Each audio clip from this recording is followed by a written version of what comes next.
Salut à tous! Imaginez perdre toutes vos créations photos et vidéos depuis toujours. Et c'est ce qui a failli m'arriver au mois de décembre dernier. Je me suis fait une énorme frayeur à cause d'un disque dur qui m'a lâché alors que je finalisais le montage d'un gros film familial. Franchement, j'ai cru tout perdre. Donc non seulement ce film, mais aussi toutes mes photos et vidéos personnelles depuis toujours, que j'avais pas stocké ailleurs que sur ce disque. Je sais, je faisais vraiment n'importe quoi, mais en tout cas ça m'a servi de leçon. Et dans cette vidéo, je vais partager avec vous cette expérience pour que vous n'ayez jamais à vivre cela. En tout cas, je vous le souhaite vraiment pas. Je vais commencer par vous expliquer le crash de mon disque dur et comment j'ai récupéré les données. Ensuite, on verra comment j'ai récupéré le gros montage du film familial que je faisais. Et enfin, on verra comment sécuriser ces données au maximum pour ne jamais rien perdre. Allez, c'est parti! Alors, il faut savoir que jusqu'à ce problème, je faisais tous mes montages sur disque dur externe mécanique. Je trouvais ça pratique de pouvoir monter sur plusieurs ordinateurs différents juste en emmenant le disque avec moi. Et je prenais des disques mécaniques parce que c'est moins cher que les SSD, mais je faisais aucun backup, j'avais toutes mes données sur un seul support, j'avais pas du tout conscience du risque de panne. Sur le disque en question, il y avait une grosse valeur sentimentale, parce qu'il y avait non seulement ce film familial de 40 minutes avec plus de 8 heures de rush, des interviews, du drone, des timelapses, etc. Mais en plus de ça, toutes mes vidéos et photos personnelles depuis toujours, classées par année, par dossier, enfin voilà, bien triées. Donc pour moi, il était impensable de perdre toutes ces données. Ce qui s'est passé en fait, c'est que pendant que je montais mon film, le disque a planté. À un moment, j'ai fait un redémarrage et il montait plus sur mon Mac, il apparaissait plus. J'ai essayé de le brancher sur un PC, là il apparaissait bien, mais quand j'ai voulu lancer une copie sur un autre disque pour récupérer les données, là ça mettait des plombes et j'ai compris qu'il y avait un problème. Donc j'ai tout de suite arrêté pour pas aggraver les choses, parce que vu que c'est un disque mécanique, il y a tout un système de tête de lecture avec des disques et des couches, donc si on le manipule, on risque de l'endommager. Donc là je décide d'aller chez OrdiDoctor, une boîte spécialisée dans la récupération de données, et je leur laisse mon disque pendant une journée pour qu'ils aient le temps de l'analyser et de me faire un devis en fonction de la complexité de la tâche. Et au bout d'une journée, ils m'appellent pour m'expliquer leur diagnostic. Il y a effectivement une panne mécanique au niveau de la tête de lecture qui est fragile, et ils ont bien un disque donneur avec la même tête de lecture qu'ils vont pouvoir du coup remplacer sur le mien. Mais il y a aussi une panne logicielle qui empêche d'accéder au contenu du disque. En fait, c'est le microprogramme qui lance le disque qui est endommagé, et vu que c'est un microprogramme qui est unique à chaque disque, on ne peut pas le retrouver sur un autre. On est obligé de le coder. De toute façon, moi, j'ai pas le choix. C'est impensable de ne pas récupérer ces données, donc je leur donne mon feu vert. Alors, je ne vais pas rentrer dans les détails techniques, mais ensuite a commencé une phase extrêmement longue de récupération des données, avec des problèmes qui sont venus complexifier la tâche, notamment au moment où ils pensaient avoir enfin accès aux données, ils se sont rendus compte qu'ils n'auraient pas l'arborescence, c'est-à-dire ni l'organisation du disque dur avec tous les dossiers, etc., ni le nom des fichiers. Je leur ai quand même demandé si c'était possible de classer les fichiers par année de création, parce que ça allait beaucoup m'aider pour m'y retrouver, pour les reclasser. Au final, j'ai récupéré mes données classées par extension, puis par année et par mois. Alors il y a de la vidéo avec Move, AVI, MPEG, de la photo avec JPEG, mais il manque certaines choses, par exemple j'ai pas de son, .wave, .mp3, ou des projets de montage, .prproj pour Premiere, ou .aep pour After Effects. De toute façon, ils ont récupéré le maximum qu'ils pouvaient. Alors c'est sûr que c'est décevant par rapport à ce que j'avais à la base, notamment l'arborescence et certains fichiers qu'ils n'ont pas pu récupérer, mais c'est quand même mieux que d'avoir tout perdu.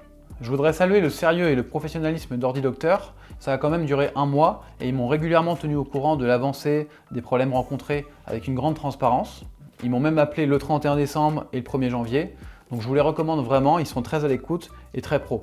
Sachez que même si le laboratoire est situé à Paris, vous pouvez quand même faire appel à eux si vous êtes ailleurs en France. Ils ont un système gratuit où un coursier peut venir récupérer le disque directement chez vous. Pour le tarif, ça dépend de l'urgence et de la complexité de la tâche. Ça peut aller de 700-800 € à 2000 voire même 3000 €. Moi j'en ai eu pour plus de 2000 € vu que mon cas était compliqué, même s'ils m'ont dit que c'était quand même assez rare que ce soit si complexe. Pour être transparent, étant très satisfait de leur service, je leur ai proposé de parler d'eux dans cette vidéo en échange d'une petite réduction sur ma facture. Je les aurais recommandés de toute façon, mais ça me permet une petite réduction et eux, ça leur rend service. Je vous mets le lien en description, encore merci à eux, et maintenant on va voir comment j'ai fait pour récupérer le montage de mon gros film. Comme je vous l'ai expliqué dans la première partie, ils ont réussi à récupérer seulement certaines extensions. Mais il n'y a pas de fichier Premiere, donc .prproj ou After Effects .aep. Mais pour moi c'était hyper important de récupérer mon projet Premiere, parce que j'avais déjà travaillé 6 ou 7 jours dessus. Alors pour le coup j'ai eu beaucoup de chance. En fait la copie que j'avais essayée sur un PC avant d'emmener mon disque dur chez OrdiDoctor avait quand même copié certains fichiers légers. Et bingo, dedans il y avait le projet Premiere. Donc déjà premier soulagement, j'avais pas perdu tout ce temps de travail. Bon, par contre, le projet After Effects, lui, il n'y était pas, mais c'est moins grave parce qu'il y avait juste un générique du début, donc je pouvais le refaire assez rapidement. Ensuite, j'ai ouvert mon projet Premiere et c'est là que ça s'est complexifié. Forcément, tout est apparu offline et je ne pouvais pas aller chercher sur le disque des fichiers du même nom parce qu'ils n'ont pas réussi à récupérer les noms des fichiers, donc les nouveaux fichiers avaient des noms un peu aléatoires avec des chiffres. Mon tournage, c'était du GH5 et du drone, filmé en juillet 2019. Donc je suis allé dans le dossier .move 2019-07. C'était bien les images de mon film, ça correspondait bien. Et là, j'ai commencé à relier un par un les fichiers à la main, avec leur durée, parce que dans Premiere, même si les fichiers sont offline, on a quand même leur durée. Je me suis aussi servi de ma mémoire par rapport au montage que j'avais fait, en me disant là, je cherche un plan qui va à tel endroit du montage, donc je me souviens que ça correspond à telle chose. Ça m'a aussi aidé à aller chercher précisément les plans, parce que forcément, vu que j'avais 400 ou 500 rushs, il y en avait plusieurs qui avaient les mêmes durées. Ils étaient quand même pour la plupart classés dans le même ordre que les fichiers initiaux, donc ça m'a quand même simplifié la tâche. Et j'ai retrouvé 90% de mes fichiers, ce qui était déjà un sacré soulagement. Ce qui m'a sauvé les 10% restants, c'est d'avoir créé des proxys. Donc pour rappel, les proxys, c'est des copies allégées des rushs initiaux, en basse qualité, pour pouvoir fluidifier le montage. Donc les rushs initiaux, qui étaient pour la plupart en 4K, avaient des proxys en 720p. Donc les fichiers proxy étaient eux aussi dans cette récupération de données, et pour les fichiers dont j'avais pas réussi à récupérer l'original, j'ai retrouvé le proxy. Alors c'est vrai que c'est dommage parce qu'il y a certaines parties du montage qui sont un petit peu dégradées en termes de qualité, mais en tout cas les plans les plus importants comme les plans drone, je les ai tous récupérés en 4K. De toute façon, j'étais déjà convaincu de l'avantage de travailler en proxy. Sur ce coup-là, ça a fait que confirmer mon opinion. Ensuite, ça s'est bien fini, j'ai terminé le montage du film. Si vous êtes curieux de savoir de quoi il s'agit, je vous ai mis le lien en description. Et maintenant, on va voir comment faire pour que ça ne se reproduise jamais. Alors je pense que la règle de base déjà, c'est de ne jamais avoir ces données à un seul endroit. Donc dès que vous copiez vos rushs de votre carte SD sur un disque dur, soit vous copiez sur un deuxième disque dur en backup, soit vous attendez avant de formater vos cartes SD que le montage soit terminé.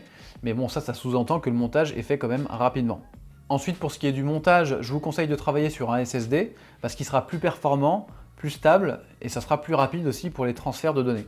Donc ça peut être soit le disque interne à votre ordinateur si vous avez assez de place, ou alors un SSD externe, comme par exemple ces Samsung T5 qui sont vraiment bien. Vous voyez, il est vraiment petit, hein, ça fait 1 Tera. En fait, ça prend moins de place qu'un disque mécanique, parce que les disques mécaniques, il y a vraiment besoin d'un système qui tourne, alors que là, c'est de la mémoire flash. Donc c'est pour ça que c'est beaucoup plus petit. Ça coûte à peu près une centaine d'euros et ça fait 1 Tera. Donc franchement, ils sont vraiment bien, ces Samsung. Après, je sais qu'il y a aussi les SanDisk qui sont bien. Et idéalement, essayez de ne pas occuper plus de 75% de la capacité de votre disque dur pour éviter les problèmes et garder un petit peu de marge. Donc voilà pour le montage, du SSD parce qu'on recherche avant tout la performance. Ensuite pour l'archivage, c'est un petit peu différent. Là on va plutôt se tourner vers des disques mécaniques. Ici on ne recherche pas la performance parce qu'on ne monte pas dessus, on recherche plutôt la capacité. Et les disques mécaniques sont très bien pour ça. Donc par exemple les Seagate, on trouve des 4 Tera, 5 Tera aux alentours de 100 euros. Vous pouvez aussi opter pour une solution plus sécurisée comme un RAID ou un NAS. Un RAID en fait c'est un système de rack avec plusieurs disques durs. L'avantage ici c'est que par exemple si vous avez 4 disques, vous pouvez configurer pour que les disques 1 et 2 soient copiés en miroir sur les disques 3 et 4. Et donc si un des disques tombe en panne, vous ne perdez pas vos données parce qu'elles sont en miroir sur un autre disque. Alors ça c'est pour le système RAID en miroir. Il y a d'autres systèmes RAID plus complexes qui prennent moins de place pour la sécurité, mais pour ça je vous laisse vous renseigner. Et ensuite on a la solution du NAS. Donc le NAS c'est comme le système RAID, donc c'est un rack avec plusieurs emplacements de disques durs, sauf que là c'est connecté à votre réseau. Donc ça offre d'autres avantages, notamment de pouvoir accéder à vos données même quand vous n'êtes pas chez vous. Personnellement, j'ai opté pour un NAS Synology DS420+, qui est un NAS à 4 emplacements. Pour l'instant, j'ai 2 disques de 8 Tera en miroir, donc ça me fait 8 Tera de capacité. Et à l'avenir, j'en ajouterai 2 autres pour étendre mon stockage. Et enfin, dernière chose, c'est le backup. Il est important d'avoir une deuxième copie de vos données. En cas de vol, d'incendie, d'inondation, ou même si votre disque dur tombe en panne, et même dans un RAID ou un NAS, ça peut arriver que plusieurs disques tombent en panne en même temps, je vous conseille d'avoir un backup à un autre endroit. Donc ça peut être soit sur un disque dur mécanique que vous confiez à quelqu'un, donc un ami ou la famille, ou alors sur un service cloud. Moi je vais prendre prochainement le service Backblaze, qui est un service qui permet de transférer les données d'un ordinateur sur un cloud, sans limitation d'espace pour un seul ordinateur. L'abonnement commence à 6 $ par mois, donc c'est pas très cher. Et c'est seulement après, si vous avez besoin de vos données, que vous allez payer un supplément en fonction de si vous envoie un disque dur par la poste, ou alors si vous téléchargez directement sur le site. Donc c'est vraiment un service de backup pour sauvegarder, à pas confondre avec les services de cloud de Apple ou Google, qui sont plus eux faits pour consulter directement en ligne. Donc voilà pour ce que moi je vais mettre en place à partir de maintenant, le montage sur SSD, l'archivage sur disque mécanique et un backup à un autre endroit. Franchement, le crash du disque dur a été un énorme coup de stress pour moi et c'est là que je me suis rendu compte à quel point les données étaient le plus important. On m'a souvent dit de prendre en main la gestion des données, de faire du backup, mais j'ai toujours remis ça à plus tard en me disant que ça allait jamais arriver. Au final, c'est arrivé au pire moment, donc vraiment faites-le. Si vous avez un problème avec un disque dur, franchement, allez chez OrdiDoctor, ils sont très fiables. Et si vous aussi vous avez vécu une galère de disque dur, partagez-nous ça en commentaire. Quant à nous, on se retrouve très vite sur la chaîne. Salut!